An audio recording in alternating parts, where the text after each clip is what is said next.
It's time for the podcast. Yeah, the podcast is starting. What's a podcast? It's all gonna be alright in the end. It's gonna be alright. And if you've got some worries, my dear little friends, please rest your busy minds, because it's finally time for stories from now and then.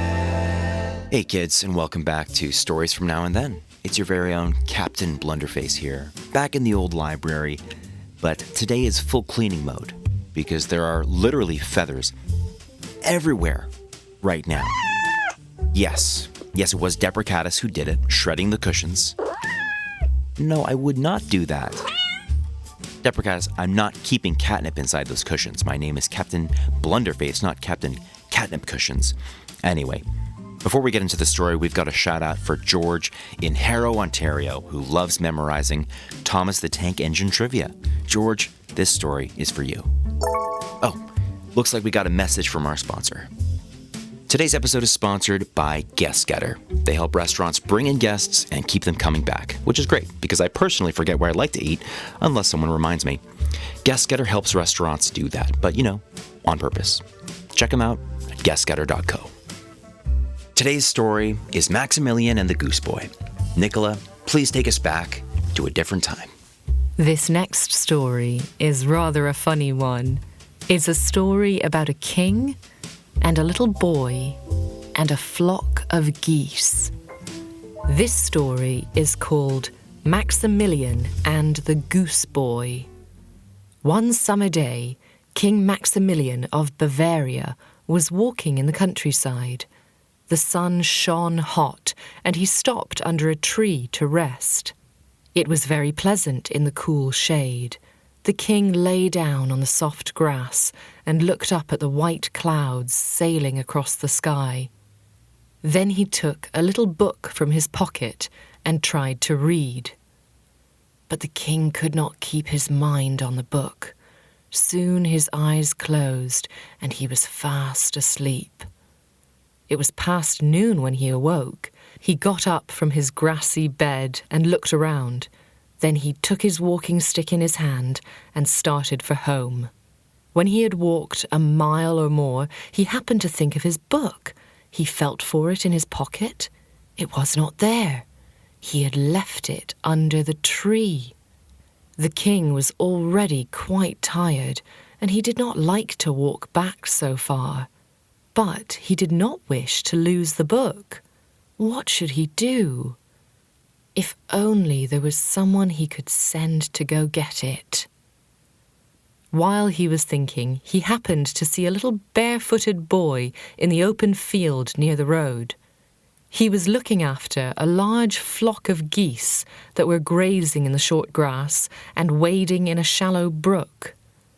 The king went toward the boy. He held a gold piece in his hand. "My boy," he said, "how would you like to have this piece of money?" "I would like it," said the boy, "but I never hoped to have so much." "You shall have it if you will run back to the oak tree at the second turning in the road and fetch me the book that I left there." The king thought that the boy would be pleased. But not so. He turned away and said, "I'm not so silly as you think." "What do you mean?" said the king. "Who says that you are silly?" "Well," said the boy, "you think that I am silly enough to believe that you will give me that gold piece for running a mile and fetching you a book? You can't fool me." "But if I give it to you now, perhaps you will believe me," said the king, and he put the gold piece into the little boy's hand. The boy's eyes sparkled, but he did not move. "What is the matter now?" said the king. "Won't you go?" The boy said, "I would like to go, but I can't leave the geese. They will stray away, and then I shall be blamed for it." "Oh, I will watch them while you are away," said the king. The boy laughed. "I should like to see you watching them," he said. "Why, they would run away from you in a minute." "Only let me try," said the king. At last the boy gave the king his whip and started off. He had gone but a little way when he turned and came back. "What is the matter now?" said Maximilian. "Crack the whip." The king tried to do as he was told, but he could not make a sound. "I thought as much," said the boy. "You don't know how to do anything." Then he took the whip and gave the king a quick lesson in whip cracking. "Now you see how it is done," he said as he handed it back. "If the geese try to run away, crack it loud." The king laughed. He did his best to learn his lesson, and soon the boy again started off on his errand. Maximilian sat down on a stone and laughed at the thought of being a goose-herd. But the geese missed their real master at once. With a great cackling and hissing they went, half flying, half running, across the meadow. The king ran after them, but he could not run fast. He tried to crack the whip, but it was of no use. The geese were soon far away. What was worse, they had gotten into a garden and were eating all the young vegetables. A few minutes later, the goose boy came back with the book. "Just as I thought," he said. "I have found the book and you have lost the geese." "Never mind," said the king. "I will help you get them again." "Well then, run around that way and stand by the brook while I drive them out of the garden." The king did as he was told. The boy ran forward with his whip, and after a great deal of shouting and scolding, the geese were driven back into the meadow. "I hope you will pardon me for not being a better goose-herd," said Maximilian. "But, as I am a king, I am not used to such work."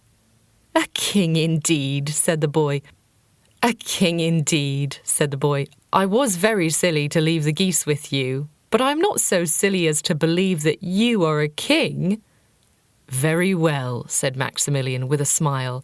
"Here is another gold piece, and now let us be friends." The boy took the gold and thanked the giver. He looked up into the king's face and said, "You are a very kind man, and I think you might be a good king. But if you were to try all your life, you would never be a good goose-herd." I always find that so funny when the goose-herd is so suspicious and thinking to himself, how can this man be a king when he can't even look after a flock of geese or crack a whip? It's a good reminder, though. People can be grown up and in charge of lots of other people and still have lots of things to learn. You can always stay open to learning new things and making new friends for your whole life. Great story, Nicola. I don't think playing Duck Duck Goose will ever be the same after that one. Remember, if you want to shout out, get your parents to DM us on Instagram at Stories From Now and Then. Stories From Now and Then is narrated by Nicola Ward, music by Captain Blunderface, and Captain Blunderface played by me, Evan Wiebe. Well, stay cozy out there, and we'll see you next time on Stories from now and then.